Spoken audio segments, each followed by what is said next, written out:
안녕하십니까. 감사 스마일입니다. 1월 26일 새롭게 시작하는 1월의 마지막 주, 네 번째 주 월요일 아침 방송 기쁘게 시작하겠습니다. 오늘의 한 줄 명언은 무엇을 하느냐가 중요한 게 아니라 누구와 함께 하느냐가 중요하다. 좋은 사람과 함께라면 무엇을 딱히 하지 않아도 좋으니까. 네, 감사 스마일도 지난 토요일날 좋은 사람들하고 고양시 삼송 신원동에서 삼송지구에 보면 삼송 동산동이 있고 또 이제 북쪽으로 이제 신원동이 있는데 신원동 족발 신선생이라는 곳에서 식사를 맛있는 저녁을 했는데 여기 보니까 원산지 표시에 사장님 국내산, 종업원 국내산, 그래서 수돗물 쌀 국내산이란 이 이야기에 빵 터졌습니다. 그래서 오늘 새롭게 시작하는 한 주 월요일 아침에 좀 웃으시라고 오늘 이 이야기로 시작을 합니다. 어제 신원동까지 가는데 저는 걸어갔습니다. 걸어가는데 걸어가다 보니까 제가 몇 년 전에 여기 오금동에 타운하우스 분양할 때 이 도로가 이제 이렇게 지금은 이제 현 1차선으로 다니고 있는데 여기가 확장될 거다라는 이야기를 했었어요. 그런데 이제 보니까 작년에 예산이 반영이 돼가지고 공사를 진행을 하는 것 같습니다. 아마 이제 올해는 포장이 돼서 오금동 타운하우스에 거주하시는 분들이 삼성역으로 다닐 때 조금 더 편해지지 않을까 생각을 합니다. 감사 스마일이 항상 제가 이야기 드리는 것들이 좀 빨리 되는 것보다 조금 늦는 감이 있으니까 이런 것들도 잘 생각하시면 좋겠다는 말씀 드립니다. 그리고 전남 한평군이 낭비한 혈세 27억 근황인데 제가 이걸 알거든요. 2008년도에 한평군에서 황금박쥐상을 27억 원, 즉 다시 말해서 이 세금으로 이걸 갖다가 만들어서 한평에 이제 나비 축제도 있고 그런데 이제 황금박쥐가 이제 살고 있거든요. 그래서 감사 스마일이 아시는 분들 아시겠지만 제가 11공수 공수부대 11공수 특전 여단의 황금박쥐 부대에서 근무를 하다 보니까 이 황금박쥐 이 상을 갖다가 한평군에서 만든 게 그때 당시에는 조금 이해가 안 됐었는데 지금 생각해 보니까 참 현명했었구나. 그래서 그때 27억이 지금은 370억이 되어 있다라는, 그때 2008년도에 많은 사람들에게 욕을 많이 얻어먹었던 한평 군수님 포함해가지고 이분들 생각은 물론 한 20년 후를 갖다 내다보고 이런 결정을 하셨는지까지는 모르겠지만 지금 생각해보면 상당히 잘한 결정이었다는 말씀을 드립니다. 친구가 주산연에 근무 중인데 이 정부가 하반기에 실거래가 10억 이상, 10억 이하는 제외를 한다고 합니다. 비거주 주택의 보유세를 연 3%를 갖다가 지금 부과하는 그런 것들을 지금 준비를 하고 있다고 합니다.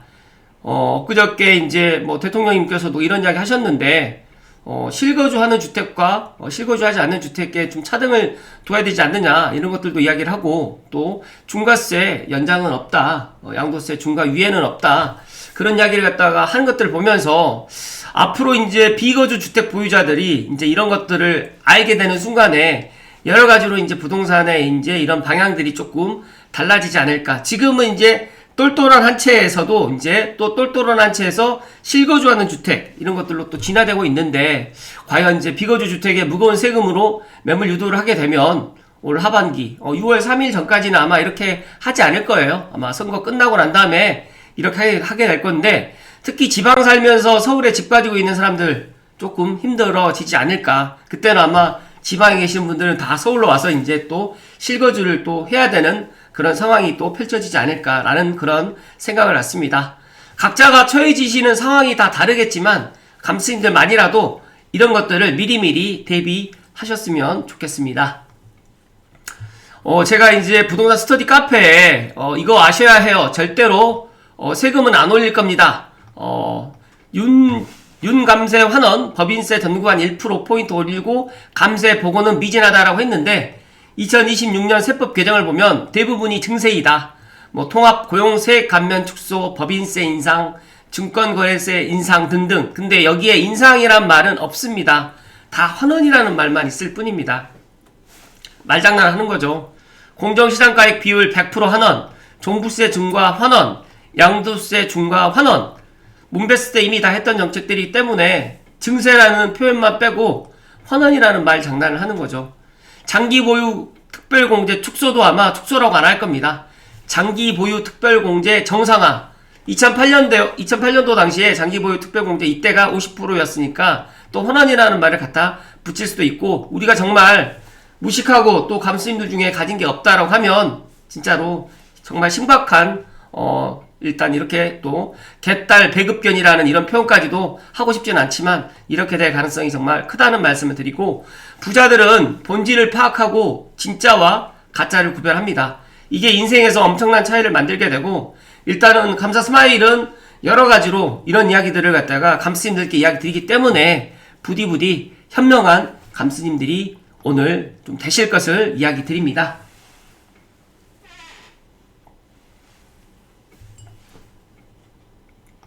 감사 스마일이 본론으로 들어가기 전에 최근에 그 주택시장 서울과 경기, 인천 이 부분만 좀 짤막하게 좀 이야기를 드리겠습니다. 다들 아시겠지만 지금 전세 매물이라든지 매매 매물들이 많이 지금 줄어들고 있습니다. 그래서 최근에 이제 패닉 바잉 환경이 조성되고 있고, 11월 대비 12월 달에 지난달에 거래량이 정말 많이 증가했습니다. 은평구, 동대문, 서대문, 노원, 구로구, 그다음에 뭐 성북구, 뭐 강북구까지도 지금 중하급지에서 거래량이 증가하고 있고, 중하급지가 지금 키를 맞추는 이런 상승을 시작을 하면서 상급지 내에서도 기존의 선호도가 떨어졌던 구축단지까지도 지금 상승을 하고 있고, 투자자는 지금 토지를 피해서 재개발로 또 유입을 하고 있는 상황입니다. 노원에 보면 대표적인 복합정비구역인 또 광북과 성북 등의 서울 중하급지 재개발과 재건축 매수세가 지금 이동을 하고 있으면서 과거에 항상 상승의 관문이었던 송파라든지 광동거래가 다시 조금씩 살아나는 중에 있습니다. 그래서 상급지 재건축들 금매 위주로 거래가 증가되고 있고, 상승폭이 지금 둔화된 상급지도 재상승 가능성이 지금 크다. 경기도 같은 경우에는 비규제 구리, 비규제 지역인 구리, 남양주, 용인, 용인, 기흥, 동탄, 안양, 만안구 등이 일시적으로 풍선 효과를 받았는데, 비규제 지역인 풍선 효과는 일시적으로 지금 토지에 지정된 경부라인 상급지의 매물 감소 40%대만 지금 보이고 있다 보니까 매물 감김 심화라든지 더불어 또 규제 지역 상승폭이 확대되게 되면 분당 리모델링 단지라든지 그리고 분당 수지 재건축 리모델링 단지들이 지금 계속해서 상승을 보이고 있고, 최근에 지금 용인 수지 같은 경우에는 6주 연속으로 지금 상승을 하고 있으면서 광명의 철자해가 국평 18억 2천에 거래가 됐고, 동탄 롯데 같은 경우에도 국평이 거의 18억까지도 지금 치닫고 있다. 그래서 서부 라인과 외곽지의 전세 매물이 지금 급감 중에 있으면서 매수세가 지금 본격적으로 움직이고 있는데, 1월 지금 이렇게 날씨가 추움에도 불구하고 실제 거래를 하기 위해서 움직이신 분들이 상당히 증가하고 있다는 말씀을 드립니다. 인천 같은 경우에는 서울 경기 대비 거래량이 위축이 적었지만 송도를 시작으로 해서 송도라든지 검단이라든지 청라 신도시가 조금씩 지금 살아나고 있다라는 이야기를 오늘 감사 스마일이 본론으로 들어가기 전에 간단하게 이야기를 드립니다. 제가 야외과 신성철님의 또 이런 게시물을 하나 더 소개를 해드릴 텐데요. 많은 분들이 지금 우리나라 경제가 이상이 없다, 주식시장이 올라가니까 경제 상황이 좋다라고 이야기를 하지만, 제가 지금 느끼는 이런 체감은 상당히 경제 상황이 좋지 않습니다. 4분기에 지금 GDP 성장률이 마이너스로 지금 돼 있는데, 이게 보니까 증가 부분은 농림, 어업, 병원비, 금융이고요. 감소는 나머지 전부 다 합니다. 올해 그나마 성장이 나온 것은 지난 3분기 성장률로 버텼고, 이는 추경을 통한 전국민 지원금의 역할이 좀 큰 듯하다. 이창용 총재가 계속 한국 경제가 괜찮다고 말을 하는데, 농림, 어업과 병원비 빼고 모두 마이너스인 상태가 괜찮다는 말이 이해가 가지 않는다. 이러면 오히려 한국 경제에서 반도체의 비중이 워낙 크기 때문에 국민들은 죽어나가는데 경제는 괜찮아 보이는 착시 현상이 좀 강해질 수가 있고, 지금 한국은행에서 말하는 한국 경제가 괜찮다는 것도 이런 경향으로 보인다. 특히 올해는 정부재정 리스크가 전세계적인 화두인데 이런 방향은 정말 좋지 않고, 이건 국가 신용도로 옮겨가서 재차 환율로도 칠 수 있다. 그렇기 때문에 각자가 지금의 현재 상황이 좋다라고 생각하시는 분들은 계속해서 주식 투자를 해 나가는 것도 나쁘다고 제가 말씀을 갖다 드릴 수는 없지만, 그래도 빚을 내서 주식 투자는 하지 마시고, 만약에 빚을 내서 투자를 갖다 정말 하고 싶다라고 하시면 저는 내 집 마련을 갖다 빚을 내서 꼭 하셨으면 좋겠다는 말씀을 드립니다. 그리고 제가 지난 주말 토요일에 부TV에 부동산 R114 윤지혜 리서치 랩장님께서 했었던 이 영상을 보면서 제가 짤막하게 정리를 좀 했습니다. 지금 보니까 양도세 중과 위에 연장 없다라는 이야기 지금 다들 이제 알고 계시겠지만 이제 만약에 양도세 중과 위에가 없다라고 하면 문재인 정부 때도 이제 증여라든지 상속 이런 거래량이 정말 폭발했는데 그런 것들이 아마 되살아날 가능성이 상당히 높고요. 비핵심지의 다주택자들만 지금 남아있는 상황인데 핵심지가 지금 문제고 서울과 그 다음에 많은 사람들이 서울 수도권을 갖다 지금 보고 있는데 그런 것들을 지금 중과를 갖다가 부과를 갖다가 안 하겠다라고 이야기를 했기 때문에 그러니까 중과세를 부과를 하겠다고 했기 때문에 아마 시장의 매물은 더욱더 나오지 않을 거라는 말씀 드리면서 부동산 시장의 큰 이벤트가 되지는 않을 것이다 라는 게 윤지혜 랩장님께서 이야기를 해주셨고 저는 오히려 이제 장기 보유 특별공제가 이벤트가 더 클 거라는 말씀 드리면서 앞서서 제가 이야기 드렸지만 이제 똘똘한 한 채가 진화되고 있고 지금은 똘똘한 신축의 실거주 아파트를 더 많은 사람들이 관심을 가질 거라는 말씀 드리면서 핵심지 쪽에서 매물은 더욱 잠길 거고요. 일단 지금은 또 올 하반기부터 이제 진행될 보유세 부분들을 보아야 되는데 만약에 보유세가 강화된다고 하면 현금 흐름이 약한 고령세대라든지 또 연끌로 해서 대출을 좀 무리하게 받았던 분들은 이런 분들이 이제 매물이 시장에 지금 나올 수가 있기 때문에 오히려 이제 그때가 또 실수요자 입장이나 아니면 조금 서울로 또 진입하기를 희망하시는 분들께는 또 기회가 되지 않을까 생각을 하는데 제가 지난 주말에 진짜 그런 이야기를 했어요. 똘똘한 한 채가 답일 것이냐. 저는 똘똘한 한 채가 결코 답은 아닐 것이다. 20억 이상이 되시는 분들은 똘똘한 한 채가 답이 될 수 있겠지만 지금의 이재명 정부가 취하고 있는 부동산 정책과 똘똘한 한 채가 앞으로 영원토록 가지는 않을 거라는 말씀 드리면서 특히 똘똘한 한 채도 실거주를 갖다 하는 똘똘한 한 채면 모르겠지만 실거주를 하지 않는 똘똘한 한 채는 더 큰 또 세금 부담으로 또 올 수 있기 때문에 차라리 저는 6억에서 9억 사이의 아파트 한 채를 소유하거나 아니면 내가 실거주할 집 한 채라든지 투자로 해서 두 채 전략을 갖다 가져가시는 게 더 현명한 그런 선택이 되지 않을까라는 그런 생각을 개인적으로 갖습니다. 각자가 생각해 보시고 그리고 이제 주간 핫 이슈인 윤지혜 랩장님의 또 이야기도 제가 링크 걸어 드릴 테니까 제 방송 보시고 한 번 더 보실 것을 이야기 드립니다. 오늘 본론은 이제 집값 더 오른다 4년 만에 최고 한 두세 가지를 이야기 드릴 텐데요. 1월에 주택가격 전망지수가 124를 지금 기록을 했습니다. 정부의 부동산 규제에도 집값이 잡히지 않고 있고 이런 집값 상승의 기대 심리가 4년 만에 최고 수준으로 높아졌기 때문에 앞으로 이제 서울이라든지 수도권의 아파트 가격이 지금보다 내려갈 가능성은 적다라고 보시면 될 것 같고 지역별로 서울 지역의 주택가격 전망지수가 130으로 작년 12월 대비 3포인트 지금 더 높아졌습니다. 그렇기 때문에 계속해서 정부에서는 이제 정책을 갖다가 수요 억제 정책, 그 다음에 공급을 해 나가겠다. 여러 가지로 또 세금 부분까지도 지금 건드리고 있는데, 세금 부분을 건드리는 순간에 집값은 더 올라갈 수밖에 없고, 그 세금 부분을 올리는 그것은 또 세입자들, 임차인에게 또 전가될 수밖에 없기 때문에, 이런 것들을 알면서도 지금 이재명 정부에서는 해 나갈 수밖에 없는 그런 상황이라는 말씀 드리면서, 각자 도생의 그런 시간이 더 빨리 왔지만 부디 감스님들만이라도 각자 도생을 잘 해 나가실 것을 이야기 드립니다. 앞서서 이야기 드렸던 것처럼 양도세 중과 위에 철회해도 시장은 잠잠할 수밖에 없고요. 다주택자는 버티기 선택을 하는데 많은 사람들이 양도세 중과를 갖다가 유예를 하면 다주택자들이 시장에 쉽게 말해서 물건을 내놓고 또 시장의 가격이 내려갈 거라고 생각하시는 분들이 정말 많겠지만 실제로 제 주변에도 다주택자 정말 많지 않고 아파트만 가지고 있는 다주택자는 더더욱 적다는 말씀을 드립니다. 아파트를 3채 이상 가지고 있는 다주택자들은 서울 수도권을 포함해가지고 서울 수도권 서울과 경기도를 인천까지 포함해서 3채 이상을 가지고 있으신 분들이 정말 그렇게 많지 않다. 그래서 최근에 제 주변을 보더라도 많아봤자 2채고요. 그 다음에 서울과 수도권에 아파트는 2채가 있지만 또 빌라라든지 오피스텔이라든지 다가구까지 포함해가지고 다주택으로 있기 때문에 이 양도세 중과 위에 철회를 한다고 하더라도 당장 시장에 영향은 주지 않을 거라고 저는 생각을 하고 있고 특히 단기 매물이 거의 없고 5월 9일 이전에 말 그대로 자금까지 처리를 해야 되는데 2, 3, 4 한 3개월 남짓으로 해가지고 빠르게 이렇게 매물을 갖다가 또 토지로 또 지정되어 있기 때문에 더더욱 이걸 팔고 싶어도 팔지는 못하고, 더 나가서 또 임차인이 또 들어가 있으면 임차인에게 또 이사 유로금까지 또 줘야지만 이렇게 또 되기 때문에 더더욱 힘들어진다.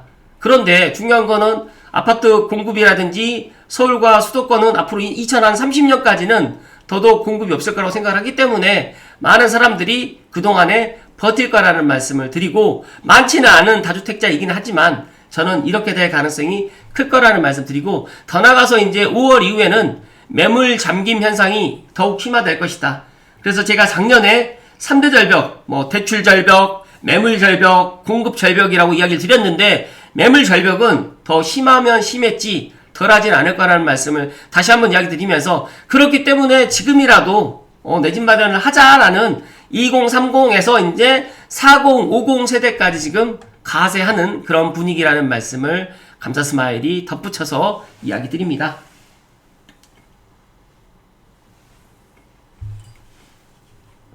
그리고 마지막으로 이제 부동산 시장에 대한 생각인데요.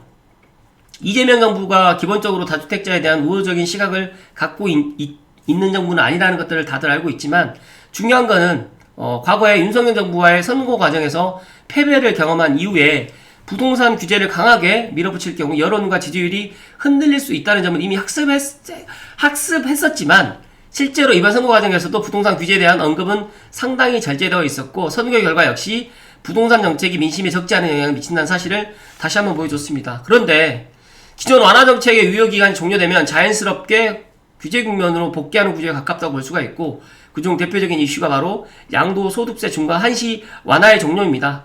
근데 다시 중과체계로 돌아가게 되죠. 그렇게 되면 부동산 시장은 어떻게 움직이게 될까요? 미래를 단정할 수는 없지만 과거 사례를 살펴보면 패턴은 비교적 분명합니다. 양도세 부담이 커지면 다주택자들은 매도를 서두르기보다는 오히려 미루게 되고, 그 결과 시장에 나오는 매물은 자연스럽게 줄어들게 됩니다. 거래량은 감소하지만 실수요자는 또 여전히 남아있기 때문에 간헐적으로 체결되는 거래가 오히려 고가로 또 찍히게 되고 가격을 끌어올리는 흐름이 반복적으로 나타나곤 합니다. 이 시점에서 투자자와 정부의 시각은 분명히 갈리는데, 투자자 입장에서는 양도세를 올리면 매물이 줄고 결국 가격은 더 오른다는 결론을 자주 이야기하고 있고, 반면 정부에서는 집값이 오를 수밖에 없는 구조라는 전제를 어느 정도 인정한 상태.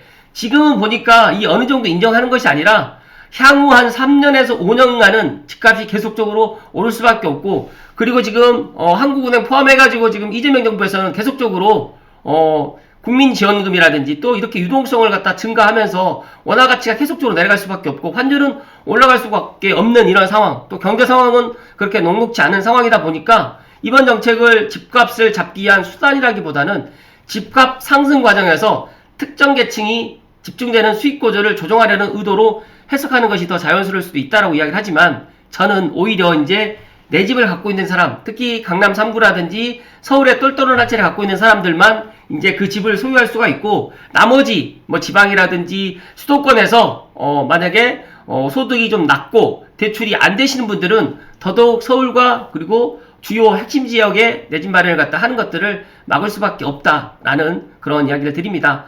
특히 주목해야 될 부분은 지금 전세라든지 월세 시장의 흐름인데, 매매 가격은 눌리는 듯 보이지만 전세가가 이를 또 받쳐주고 있고, 반전세라든지 월세 가격은 정말 많이 지금 오르다 보니까 규제 국면에서 반복적으로 나타나는 전형적인 패턴입니다.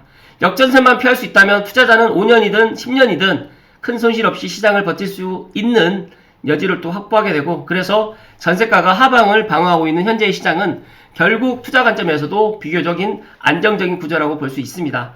앞으로 양도세 중과 완화가 종료된 이후에 정부가 어떤 추가적인 판단을 내릴지, 또 그로 인해 가지고 시장에 어떤 변화가 나타날지는 현재까지 두드러지는 건 아니지만, 앞서서 제가 이야기 드렸던 주간 핫 이슈에 집값 잡기의 마지막 수단인 중과세가 부활되면 다음은 이제 보유세다. 그렇다고 하면 앞으로 서울과 수도권의 아파트 가격이 과연 잡힐 것인지 감스님들께 되묻고 싶습니다. 너무너무 안타깝고요. 감사스마일 생각은 그렇습니다. 지금 많은 분들이 지금 착각하고 있는 것 중에 하나가 이재명 정부가 중산층 이하 서민을 대변하는 그런 정부라고 생각을 하고 있고, 그렇기 때문에 내 집 마련을 갖다가 이재명 정부 때 조금 해도 괜찮겠다, 그리고 주택 공급을 역세권이라든지 3기 신도시에 공급을 많이 할 거라는 이런 이야기에 지금 현혹되어 있는데, 제가 지금 확인해 본 바에 의하면 그렇게 할 생각이 없습니다.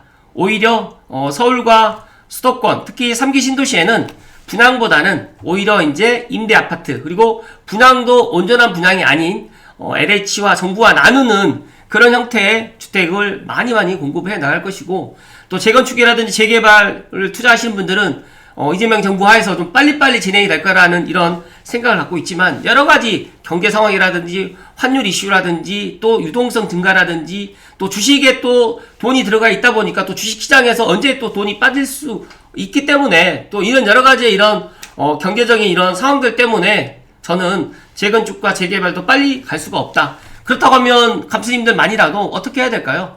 이제 각자가 진짜로 한번 생각해보는 오늘 아침 시간이 되었으면 좋겠다는 말씀 드리고, 양도세 중과 유예 연장 없다라는 이 이야기가 얼마만큼 부동산 시장을 갖다가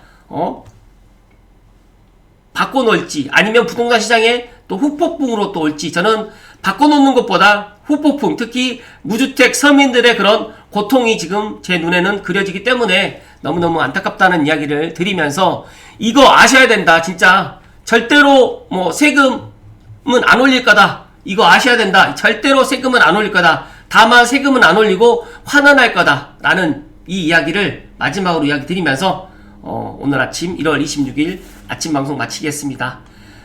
진짜 국민들이 진짜 이런 것들을 좀 많은 분들이 좀 아셨으면 좋겠는데, 진짜 오히려 이런 것들을 잘 모르시는 분들이 너무 많다 보니까 안타깝 그지없지만, 부디 감스님들만이라도 정치인들이 이야기하는 이야기에 현혹되지 마시고, 본인들이 각자 내 여건에서 최선을 다할 수 있는 그런 방법이 무엇인가를 갖다가 꼭 확인하는 이번 주가 되셨으면 좋겠다는 말씀 드립니다. 이번 주도 날씨가 많이 추운데 건강관리 잘 하시고, 감사스마일 내일 또 인사드릴 수 있도록 하겠습니다. 고맙습니다.